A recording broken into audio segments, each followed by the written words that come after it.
I'm Jim Tobin. I am the founder and president of Carusele. I also started a company in 2007 called Ignite Social Media, the first social media agency created in the United States.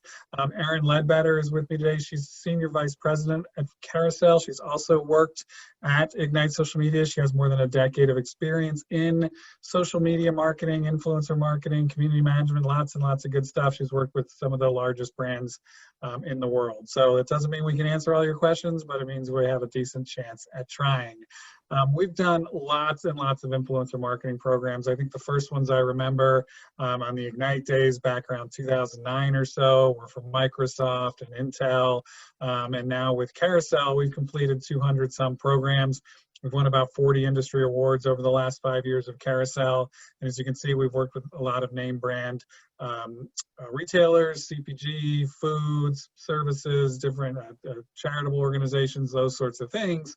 And so we're happy about doing influencer marketing. And our goal is to do it in a way that really drives actual results. Several of you asked questions about ROI, which we can touch on. That's a big thing to us. For us, it's not enough to just hook people up with influencers and hope good things will happen.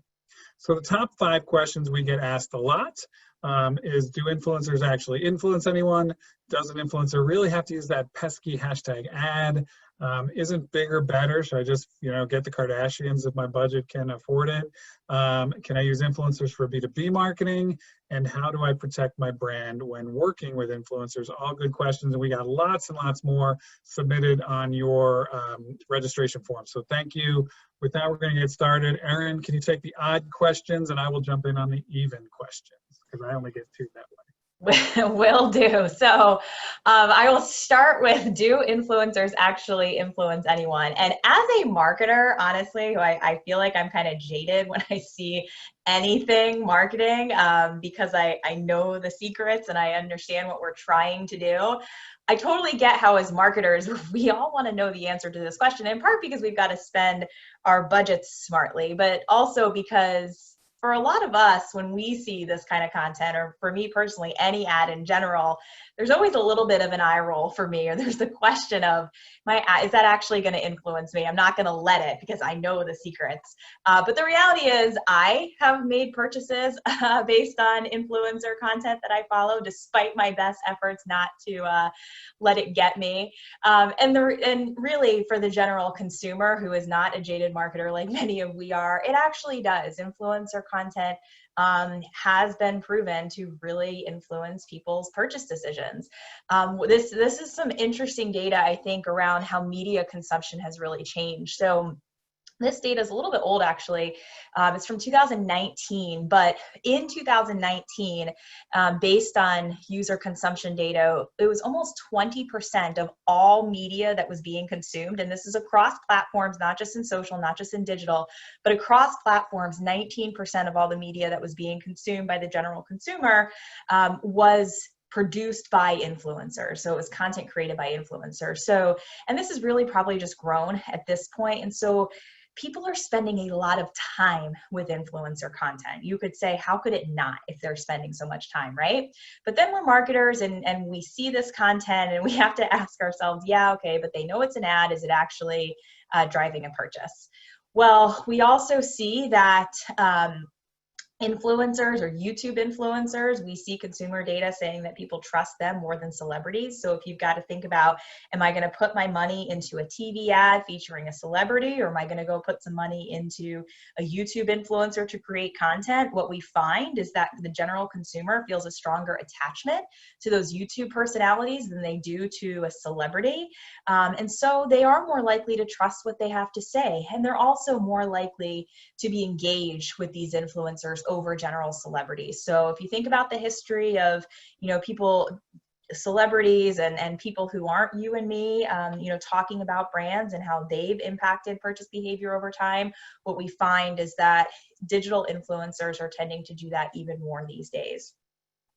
We also know that influencer content supports that purchase cycle. And so the customer journey getting to the point of buying your product. We know that about 35% of consumers are looking at blogs in particular to try to discover new products.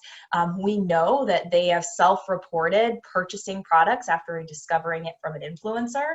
But more importantly, they're spending time on social for the purpose of helping them make purchase decisions. 74% of users reporting that social media helps them make those purchase decisions. Women in particular talking about how bloggers and promoted products that bloggers are pushing actually become part of their consideration set. And even when they're not in the shopping mode, when they're just looking for trend updates or new ideas, almost 50% of people are searching blogs for that type of information. So it's definitely impacting our kind of customer journey along the whole way. We also know that reviews are highly trusted, and so people are looking for detailed explanations of what a product or service might be like, and that's coming from influencers.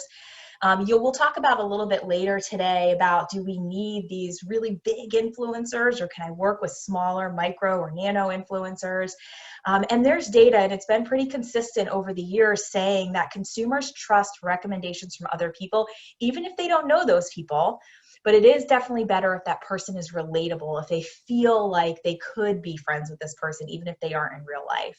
And those recommendations are important. So, I think what we see from the data is that, not only anecdotally are we seeing in campaigns that influencer content is driving sales, but when we look at consumer behavior all the way from the beginning of the customer journey through purchase, we see that influencers and the content they create does in fact have an impact on that journey. All right, so the next question, we get this a lot, is do we have to disclose the relationship? And Erin, you can go ahead and build out the slide. The short answer is yes. The words used most often by the Federal Trade Commission, and this is based on the United States. England has very similar rules. Beyond that, I'm not too familiar with it, so you may have to check if you're outside of those countries. But if you have a meaningful connection to the brand, that can include your sister is their marketing director. I mean, any meaningful connection to the brand must be disclosed, and that disclosure must be clear and conspicuous. So if you put it in 4-point font at the bottom of a story in a reversed out, you might as well not disclose it all, because you're violating it anyway. It's not clear and conspicuous. So the answer is yes. Anytime you get something, whether it's free product, but it wasn't paid, you got something free, or you work there, or somebody is doing this, even if they sent you a TV but they didn't say you had to post, well, they sent you a TV. The idea is that if a reasonable person would think that connection might influence what you had to say about the brand or product, you'd have to say that. And I think that's a fairly reasonable thing to say for the FTC. But as it turns out, and I think this is the next slide, it doesn't really affect anything. It's not the next slide, Erin. All right. Really I don't have that in here, but you can go ahead and say it.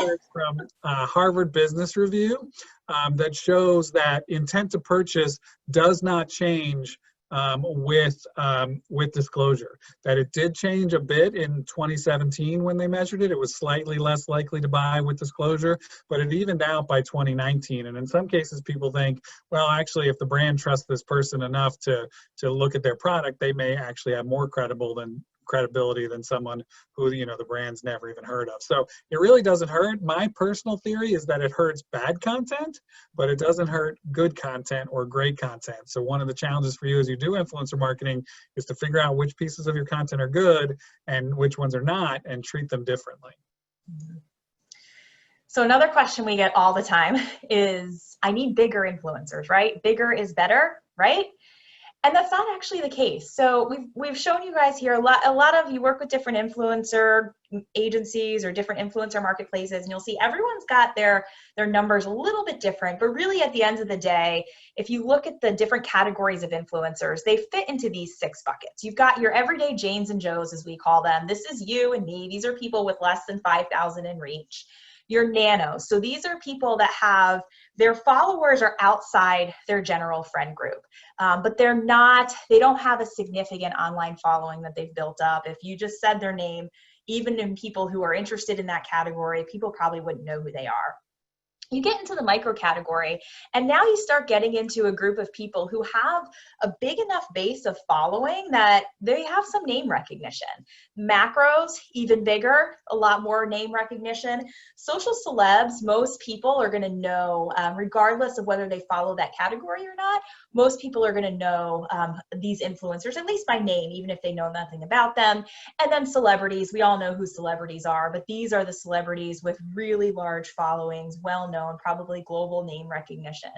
And so as we look at influencers, we kind of put them in these different buckets because within each kind of group of follower base, we find that the costs increase, the types of content they produce are a little bit different, and the types of relationships that a brand can have with these folks is different, which is why we break them down into these categories.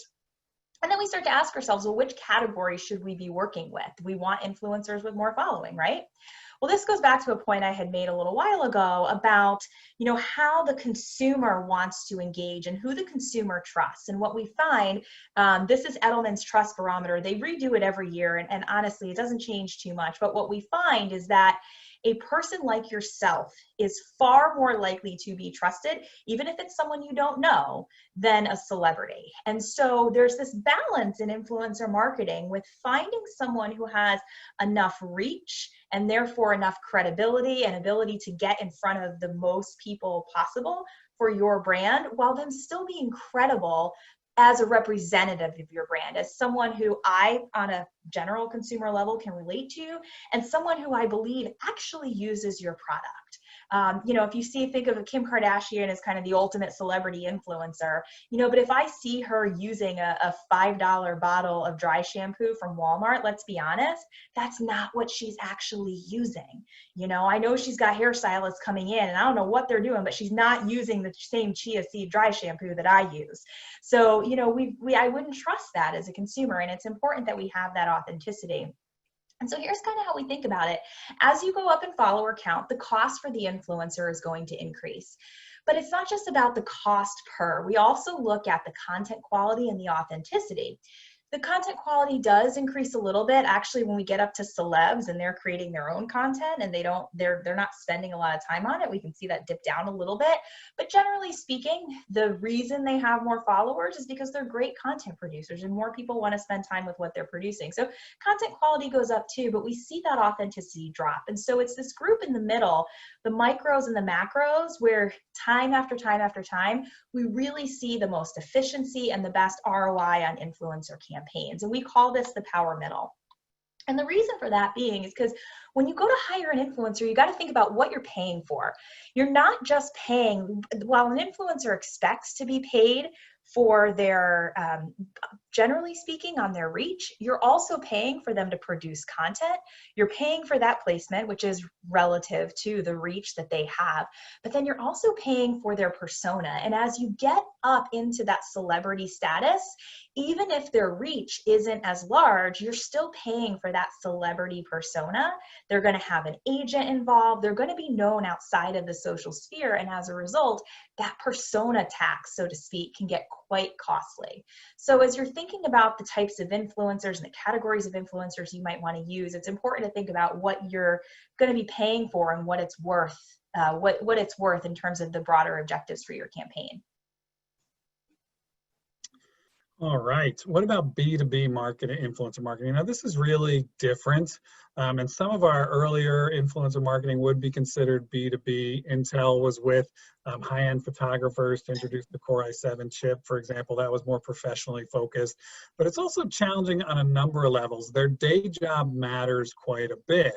And what I mean by that is they may not be able to have professionally focused accounts. So they may not talk about their job as the main thing or the only thing they talk about. They may not be allowed to take the work because their boss won't let them talk about some random product. Or if they're in leadership, they really don't have the time, or, it's not a product they already use. So why would he or she, and therefore their company, sort of tacitly endorse this? Or they're an owner themselves, and then their time equals money. And we had an example of that. We had a program that was quasi B2B. It was sort of a hybrid, and the whole budget for the program was $90,000. And one influencer with about 1,000 followers asked for $100,000 for their assignment alone. Clearly, we didn't hire that person, but it wasn't to that person. It was a male. It wasn't to him about his follower count. It was about, if I'm going to distract myself, I'm only going to do it if you throw money at me. So it's a challenge in a lot of ways.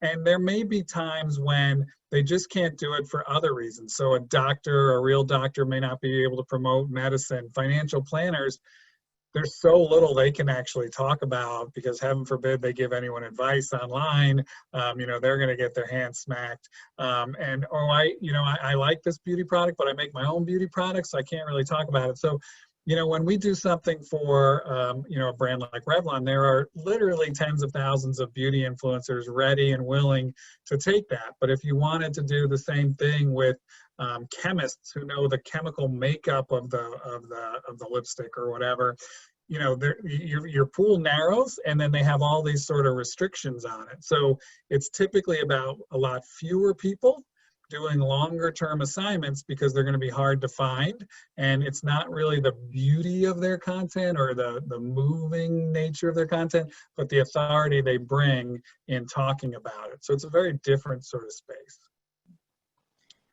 And prepare to pay. I mean, in B2C, we can see your cost per 1,000 followers of about $6, and in B2B, you can see that just shoots through the roof, like the guy who asked for $100,000. Because if they're doing this tweet from Sarah Evans, she's talking about being a professional speaker, but it's the exact same thinking that goes into, I don't just make a post, right? I got to come up with a presentation. I got to think about it. I got to, put my name behind it, all that other stuff.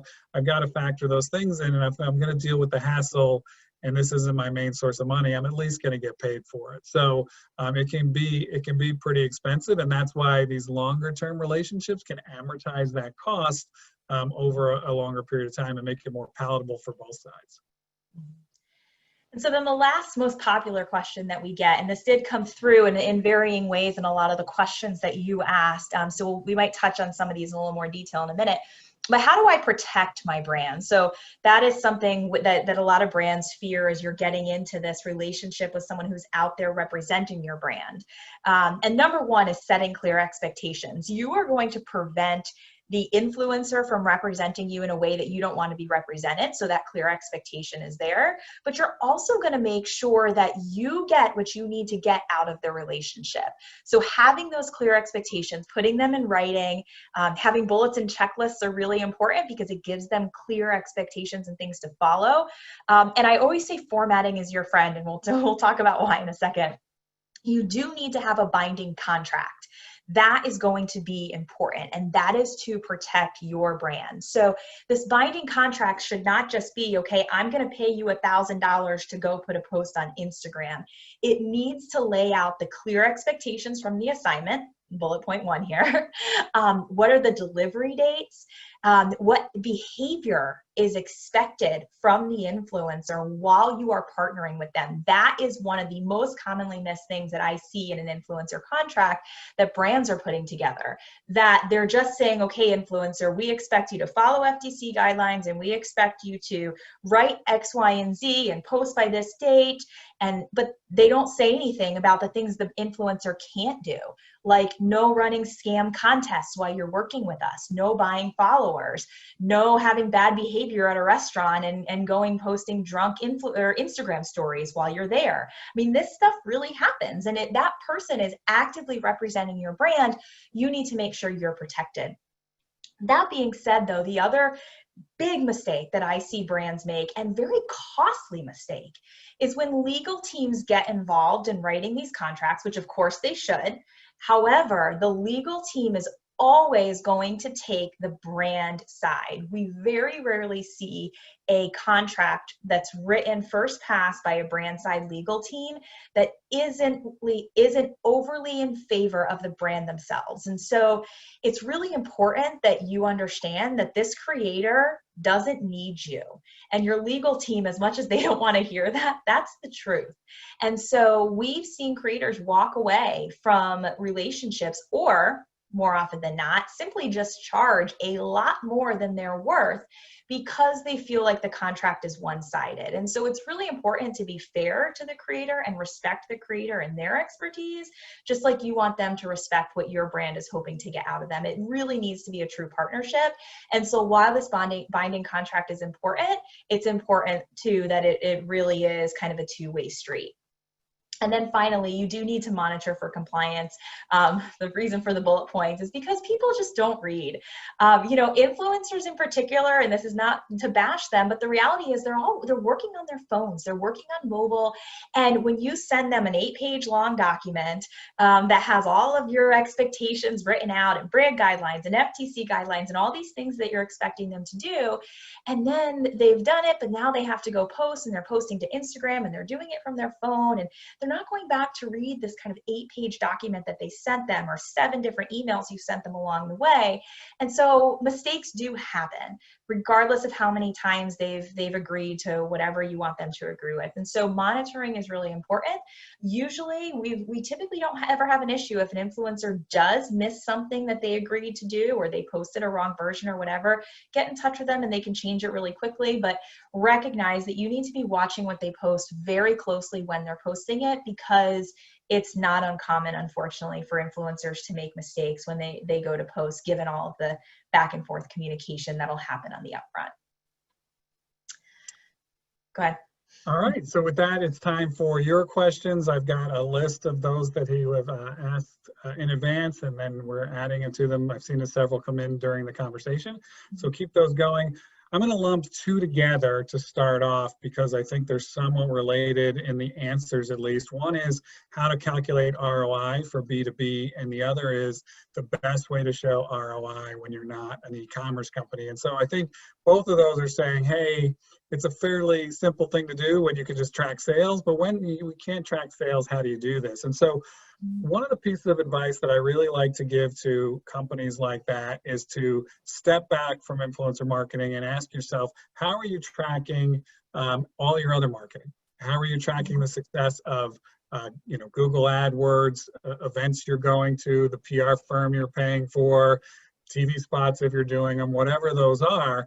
And there may be some really good ways you're doing it. We had one client who would track, visits driven to key pages on their website from the different sources. Okay, now we're going to work with influencer marketing to drive visits to those key pages. And in some ways we can put a value to them and therefore measure the value of those. So, that's I think, since there's so many different businesses and so many different ways to measure, I can't answer all of those, although we'll share some resources at the end, 25 different ways to measure that likely one or more of those will make sense for you. But start by asking, how are we measuring any other marketing investment? And your answer will probably be fairly close to that. Yeah, so we had a question come in around amplifying influencer content. And I'm assuming this is related to using media to amplify influencer content. We do that quite a bit. And what I'll say, I see brands making a couple mistakes here. One mistake is amplifying everything. The reality is that not everything's going to be a win. Not everything's going to be a home run, and that's just how it's always going to be. And so when you go and put media behind every single piece of content, you're really missing out on the best use of your media dollars. So we do recommend seeing how things perform organically first, and then only putting media behind the top performing pieces of content. That's going to be the best, most efficient use of your spend, because what we find is stuff that performs well organically tends to do well with paid also. The other thing is to make sure you're testing and you really have a good kind of full funnel view of how this content's going to perform. If you're boosting on Facebook, that you have the Facebook pixel and you have e-com, or you have at least some ability to track leads on your website, or if no leads, like Jim was saying, at least track the quality of the content that's coming over from these, or the quality of the user that's coming over from these ads. That's going to be helpful. That's what you would do with any media campaign. So really treating it like you would any other media campaign. The last thing I'll say is the brands that are using the boost button and the branded content tool are making a huge mistake. So if that's how you're doing your boosting, please stop right now. You are missing out on many, many, many of the capabilities that you would have if you had the ability to run the ads directly from the ad platform versus using that boost button. You're limited in the targeting you could do. You're limited in the way you can control the timing of the ads. You're limited in the way that you can view certain ad units. You're limited in what you can do to optimize the ad. You can't make any changes to the ad itself. So there's far too many limitations, and you've basically cut yourself off at the legs in terms of optimization if you're doing that way. So please stop. Yeah, and somebody asked a related question on, Facebook seems to limit ads and content and will limit the reach of the post. And so do we use Facebook? We do use Facebook in part because we know that organic reach is really a focus group for us, and we're going to have to manufacture some of that reach to get it in front of the exact right people. And so Facebook's got really good targeting. It's got better efficiency than the influencer themselves. So I think that's an important part of adding it, putting it together.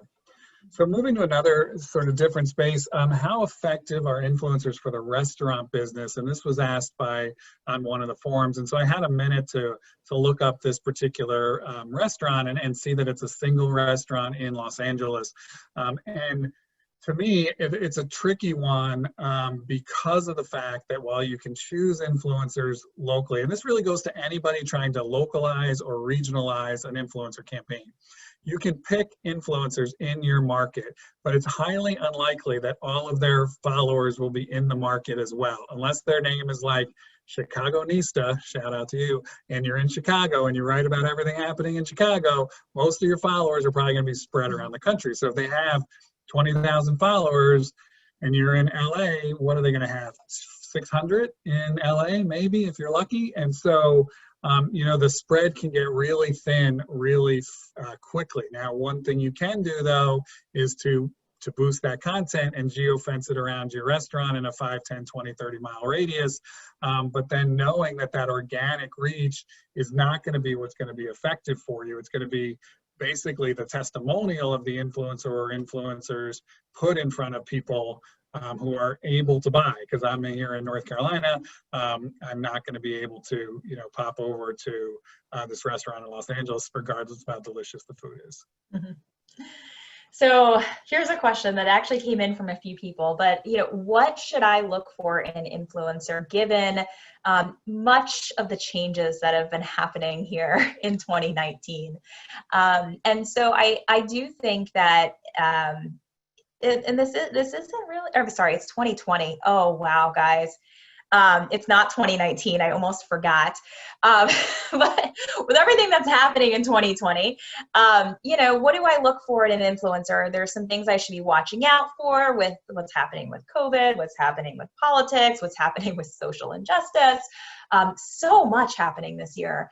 So, I do think that I'm glad brands are starting to ask these questions. Honestly, we should have been asking it from the beginning of anybody that you're ever thinking about partnering with.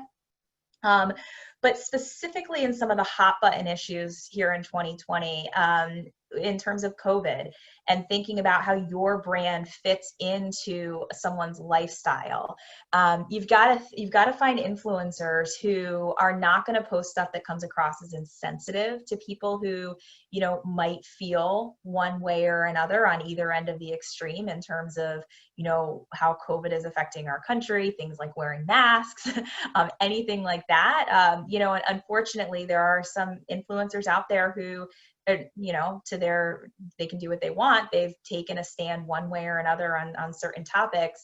And that's their prerogative, but you also need to make sure that you are looking at the types of things they are saying and making decisions about whether or not your brand wants to be associated with that. Because just know, if you're partnering with an influencer, you are by proxy associated with those opinions that they might be sharing. So I do think in 2020, it does take a little more vetting of these influencers than maybe you've had to do in the past. And that's not just looking at their feed and looking at kind of the beautiful stuff that's laying out in their feed, but sign up for their emails, see what kind of stuff they're saying behind closed doors in their emails to only their subscribers. Pay attention to their stories and see what they're saying and content that disappears after 24 hours.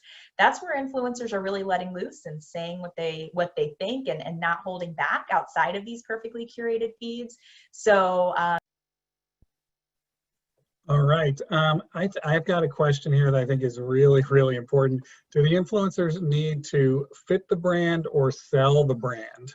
That is a really astute question. I think, it's important for a brand to be consistent with brand voice and all those other things. That is not what you're hiring influencers to do. And if you try to, they're going to come across as stilted. You're hiring them for their voice. Let them use their voice. But the other thing that I think is important about this is the influencers, that content that works the best is content that shows the product in use or the benefit to the product. And so we work with a lot of food brands showing the recipes they make with it, or if it's a caffeine product, the activity they can do because they're awake, or the jewelry, the how much she loved you after you gave her the ring, or whatever it is so much more about storytelling and inspirational, aspirational, how to, this makes your life better because of this. That's what you're paying an influencer to do. And if you throttle them in by saying, use our catchphrase, or, only use, Pantone 293 blue or whatever, you're really missing the opportunity of why you're using influencers in the first place. And that doesn't mean you can't give them a creative brief or fun. It also doesn't mean, Disney should hire somebody who curses in all their posts, right? There's still some balance to be done, but the point of an influencer is not to follow your brand guidelines. Mm-hmm. So, influencers are really popular, as you can imagine, in campaigns targeting millennials and getting into Gen Z nowadays. What about Gen X? This is something that was asked by one of our brands. What types of influencers do you recommend working with for Gen X? And I think it is a little tough without knowing your brand strategy, what types of influencers, so to speak, in terms of a category that you might go after. As I've talked about already, I do think that, micros and maybe macros in terms of the size of the influencer is where you're going to find your best ROI. Again, it depends on what the campaign strategy might be, but we always start, and this is something that back when we launched social media, or Ignite Social Media back in 2007, was kind of where we started, and it still holds true today, and starting with people first. So if you're familiar with Forrester's POST methodology, it's all about starting with your people, the insights around the audience you're trying to reach, before thinking about your objectives, your strategies, and ultimately your technology or tactics. So where a campaign is going to live. So I'm always going to refer a brand back to, what do you know about your audience, who you're ultimately trying to reach? Where are they engaged on social? What are their passion points? What types of content are they consuming? And when you are armed with those insights, it's going to lead you pretty quickly into who are the influencers you should be leveraging. So let's just say your audience is spending time on YouTube and they're doing that for research, or maybe for your particular product, actually thinking about what brand this is, they're probably doing a lot of online research. And so, especially for this generation, they're doing a lot of Google searches. I would probably recommend, getting content created by influencers that's going to surface informational content in those Google searches. So that's going to be blog posts. So you want influencers who have good SEO strength, who are strong in their SEO style writing and their informative writing. You want them to have credibility on the topic that you're talking about. And that credibility might not be specific to your industry, but that credibility might come through because the audience can relate to them. If it's me and I am, a mom with 2 kids, and I'm making the purchasing decisions for my household, and I'm trying to save my household some money, I might be looking for information from a mom who's like me in my situation or a similar situation, and I want to hear about her experience with your brand. And so if I come across a blog where she's talking about that, it's going to get my wheels turning. Similarly, if I have a video pop up in search where somebody who I feel like I can relate to is having that same conversation with me over video, again, I'm going to want to listen to what they have to say, not because they have any expertise in your particular industry, but because I see them as an expert who understands me and what I'm dealing with and how that might relate to your specific products. All right, so the next one I have is managing influencers in-house versus agency.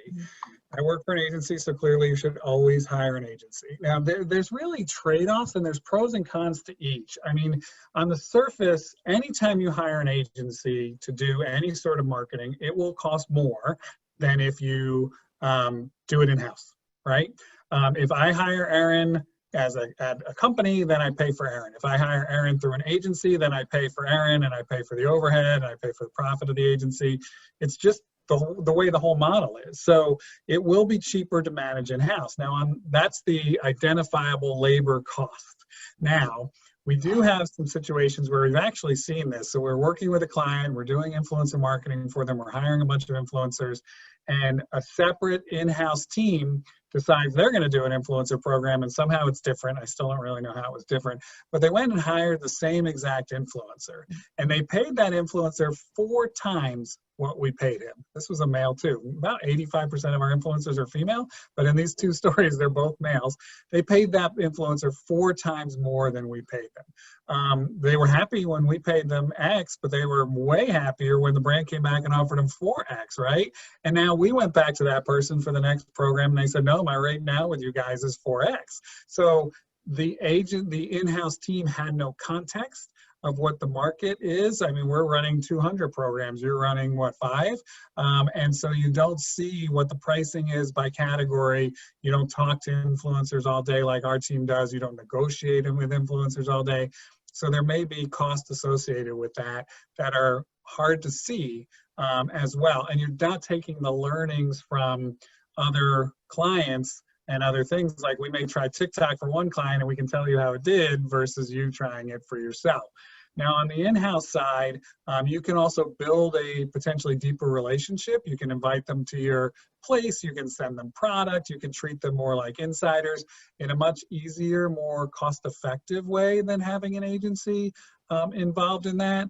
So there are very real trade-offs to this every day. The other thing is media boosting of this content, not hitting the boost button, but media syndication of the highest performing content is becoming necessary. So now you in-house, your team needs to be able to find influencers and vet them. What tools are you using for that? Needs to be able to negotiate with the influencers. How do you know what to do? Needs to write the contracts, and then needs to figure out what's the best content in real time, and then needs to boost it and optimize it every day. You're not talking about a single intern doing that if you want any sort of quality. So depends on what you're doing. There are clear benefits to in-house. There are clear benefits to agency, depending on what your goals are. Mm-hmm. So I'm not sure if this is B2B or B2C related, but it is kind of similar to some of the things we've been talking about on B2B. But the question is, how effective is influencer marketing in the services market? So regardless of whether this is B2B or B2C, services are very different than purchasing a product.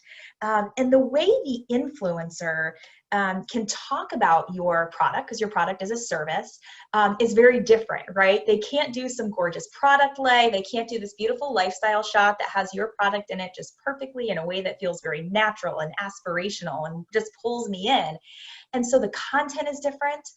The way you're partnering with the influencer is different. So, we actually just finished actually it might still be running, but very recently this summer, a campaign that was related to mental health services. And that too, on top of all of that, it can be a taboo topic. And so what was very important with that is that we gave the influencers the time. It could not a campaign that you can rush. they need to have the time to really experience this service in full.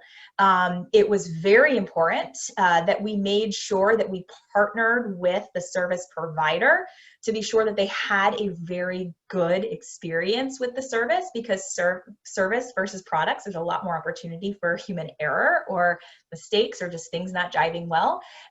So we did need to partner very closely with the service provider to make sure that the experience the influencer had was reflective of the experience that a typical consumer would have, because we don't want to have them have an experience that's different, any type of VIP experience, and go out and talk about it and then have the consumer's expectations be wrong.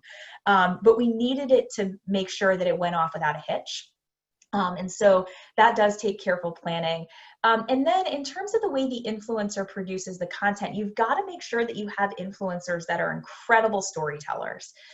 You've got to be able to have a piece of content, typically a visual or video asset, that quickly pulls the audience in, so it stops them in the newsfeed and gets them paying attention.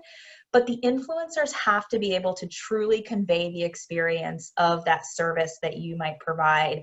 They have to be able to convey that through their content. And honestly, influencers, just because they can create a beautiful photo and put it on Instagram, does not necessarily mean that they're the best storytellers, or that they do a great job of creating these authentic, compelling conversations that'll pull the audience in while getting your point across. So services absolutely can be done. For that particular campaign that I'm talking about, we had one of our highest ad recall rates in the last 2 years. So very successful in terms of the KPIs, and it wasn't one where the product was right there that people could get excited about and like, but definitely an approach that needs to be thought through very carefully. So this next one is there an age limit on hired influencers? Are there many under 18-year-old influencers, and do they have similar results as the older influencers? This is a really good question, because if you start with the assumption that you're going to have a contract with all of your influencers, which we do, then you're going to need their parents to get involved and sign that. Typically, if they are a serious enough influencers that they're getting their parents to sign, they may be in that pricing threshold where it doesn't make a lot of sense to use them. And so we do our best to kind of stay away from under 18-year-old influencers. Now, we have done a program, we did one for Carusele, for example, and it was a acne medicine or treatment, not medicine, treatment designed for teens. And in that case, we went to parents who had teen children, we engaged them, we signed a contract with them, several of them had their kids in the content. Again, that's up to them and the child to negotiate out, but we signed the contract with an adult. And so you can do it, and you can do it. You just need to make sure the parents sign off on this as well, which is not impossible. It's just an added step. It's a little bit similar to me as when an influencer has a manager. Those relationships often don't work out for us either, because the first thing a manager does is quadruple the price, and the value proposition is exactly the same to our end, but the manager has to figure out a way to get paid. I'm not saying parents have to get paid for their children's work, but it just adds a layer of complication that is often not worth it to us, and so we move to another solution. So you can do it. I would expect fairly similar results, but you know, it adds a layer of complexity that may not be worth it. And would you add anything to that, or? It goes back a little bit. I think the only thing I would add is if you're asking this question because you're trying to figure out how to get to how to have influencers that might influence younger people. There are influencers out there who are over 18 that do that. This may be younger, I think, than maybe where this particular question was going based on the brand. But an example of this, so my 5-year-old is watches more YouTube than I probably want her to be watching. And, but she has this kind of group of families that she's really into. And it's because she relates. They all have like these young elementary school kids, and it's all about the family and what the family does and their experiences. And so she loves following along with these kids and their families. But when you partner with somebody like that, you're partnering with the parents. The kids are part of the content, but you would be reaching my 5-year-old with that content. And I can't tell you how many times she's come to me and she starts talking about toys that I've never heard of before, and she learned about them on YouTube from these families. And I'm watching this stuff. Like, it's not like she's she's watching any of the creepy stuff. These are just families who are talking about cool, things that 5-year-olds like. And so in a situation like that, you're partnering with the parents, you're not partnering with the kids, yet you're still able to reach that younger demographic. So there's another question here. We've got a couple from alcohol brands that came in, but really a lot of the questions coming in from these alcohol brands is, how do I measure the performance? And so related to, I think one of the challenges with alcohol brands is your product is not, generally speaking, sold online. It's not an e-commerce product that you're going to see all these conversions from. It's sold in store. You've got to get people in store. And that is a challenge for a lot of CPG brands in general. And so what metrics do you look at? Well, the one digital metric that we know most strongly correlates with purchase intent and brand consideration is ad recall. That is data from Nielsen that tells us that. It is a metric that we can get if you are running paid on a lot of channels. Facebook's probably one of the easiest to get them from. You're not going to get that on your organic influencer content unless you do a custom brand lift study, which we've done, where you do a custom brand lift study and figure out the ad recall on the organic content. But if you are running paid as part of your campaigns, you should be able, if you run it the right way, to get ad recall on the paid portion of the campaign, and can give you an indicator of whether this content is likely to drive purchase intent for your product using that ad recall metric. The other thing you can do is look at sales lift.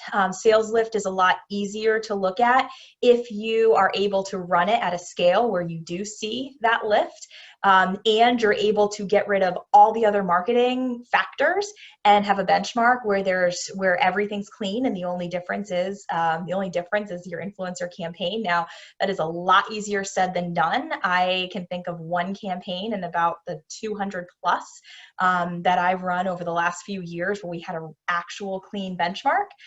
So it is very hard to get to, but you've got to kind of have the best benchmark possible and be comfortable with some of those assumptions.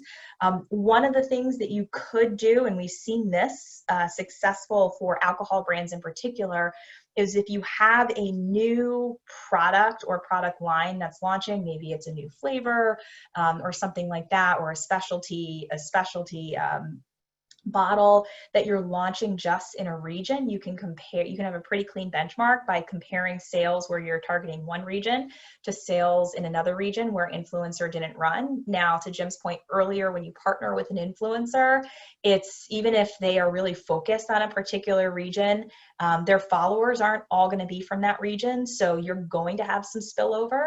But given how low organic reach is these days, it's not going to be significant, assuming you do have paid supporting the campaign and 100% of that paid is going into that region. So if you want to run a sales lift study, that's probably the best way to do it, unless you're going to invest significant funds in influencer in order to reach the scale you would need to see that lift on a national level. Alrighty, I've got one that came in live, which is, what are your thoughts on working with TikTok influencers? Well, today is the 15th of September. Today's the day TikTok's supposed to go away in the United States. I haven't checked the web in a couple hours. I think it's still around. So assuming it's still around, my thoughts are generally positive on using TikTok influencers with a couple caveats.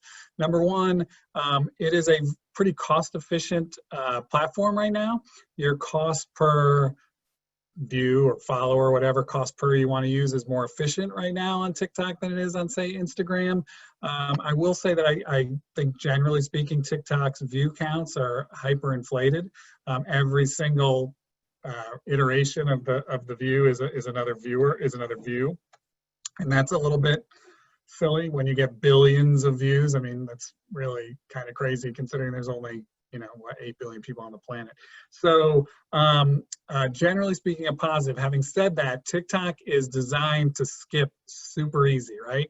People say the average attention span is 8 seconds. That's not really true. I mean, my kid will watch something for 45 minutes on YouTube if it interests her, and she'll decide that in under a second. So it's under a second or 45 minutes. It's never 8 seconds. And so a lot of the TikTok ads look like ads, and so they get skipped really, really quickly. And so I think you need to make sure your content respects the channel, feels like a TikTok. And some brands have done this super well. Other brands less so. So generally speaking, I like it. It also doesn't have the sophisticated, you can boost content, but not with the level of sophistication that Facebook, Instagram, and some of the other platforms have yet. Although TikTok's generally moving in the right direction in that regard as well. Yeah, TikTok's iterating very quickly.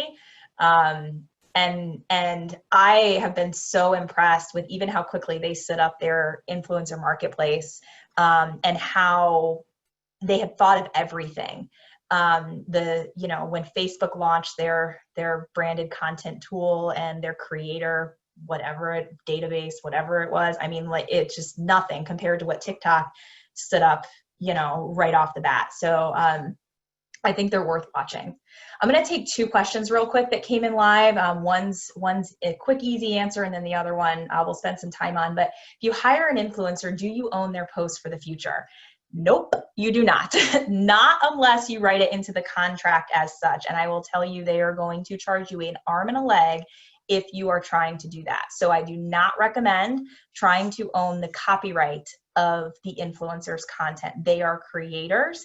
That is like going to a photographer and hiring a photographer and not getting the license to print the photo, but instead asking for the complete copyright. So they can't put it anywhere on their portfolio. They can't ever use it. They can't even tell anyone they did it. I would not recommend doing that. It's going to be way too expensive. You absolutely can write in your ability to have a license to the content. And that's what we would recommend. Think about what you're actually going to do with that content and what you intend to do with it, because the more you ask for, the more they're going to charge. You're asking for rights to the content that they created as the copyright holder. So don't pay for it if you're not going to use it. That's just what I would recommend. Think about how you're going to use it, and then pay for how you want to use it. If you want to use it for 6 months, ask for a 6-month license. If you only want to use it on social, ask for a 6-month license on social. Don't ask for print rights, because then you're never going to use it, but you're going to pay for print rights. So, you know, think about what you actually are going to use it for and request that, but make sure you have it written into your contract, because otherwise, no, you cannot use it. Another question that came in, and this I think was related to a point Jim was making about how the influencer themselves don't have to look like your brand necessarily. But what if they just don't naturally have an eye? Can you coach them or help them create visuals that are more compelling? You can, but don't. You don't want to. Jim's like, no, it is physically possible to do this, actually. So you physically can, but don't. Because what you don't want to have happen, this all comes back to authenticity. And if the content is not going, when the influencer puts it on their channel, if it doesn't look like all the other content that they create anyway, it's going to stand out like a sore thumb. It's just not going to like influence anybody. And that's what we're trying to do here. So I wouldn't. And honestly, if they just, if you're not comfortable with that, or if you feel like they're not naturally capable of representing your brand and the content that you want to create wouldn't fit in their feed naturally, you need to move on and find someone else, because that just tells me that they're not a fit, versus trying to force something that just isn't natural to them. I would add though, and Erin, I think we have some closing slides, if you could pull those up, with some resources to share. But I would add that we did a program for Medicare Part D around at Walgreens, and that's a arcane issue that appeals to obviously seniors. And so the quality of the content wasn't the imagery and the beauty of the content, it was the authenticity and the information shared. So depending on, generally you have to stop people's thumbs. Like I said with my daughter in 8 seconds, you have to stop people's thumbs, but it's not always just because it's beautiful content. And so last question before we get to these resources is influencer always the way to go? And even though this is what we sell, it's absolutely not always the way to go. With Erin, Erin showed the 3 Ps. You're playing for placement, you're paying for persona, you're paying for production. And sometimes it makes a lot of sense because the third-party credibility and it's actually way cheaper to use influencers than agencies sometimes to produce the content. But other times it's just much more efficient to take good content and share it as ads from your own social channels or wherever. So it really depends on how much what's your budget, how much of it is going to influencer, what are you going to do with the content afterwards, all those sorts of things. So it's not always the answer. But we did see some themes come up in here about contracts, about amplification, about COVID, about ROI, about CPM, how do you know what to spend? And we've written a lot about this. There's either, there's some white papers here, there's some blog posts here, there's some other things, there's alcohol marketing, some for our alcohol brand friends, and these things can be a real asset to you. Obviously, you can't click your screen right now, but we will send out the recording and we will send out this deck and you should be able to click on any of these. So with that, it is about time to wrap up. I want to thank you all. Thank you, Erin, for carrying this and letting me play along. Always fun. And thank you all for attending. Since you signed up for this, we'll send you more opportunities to come to webinars like this unless you unsubscribe, which would make us sad. So don't do that. All right. Until next time, thanks everybody for attending. We'll talk to you soon. Bye, guys.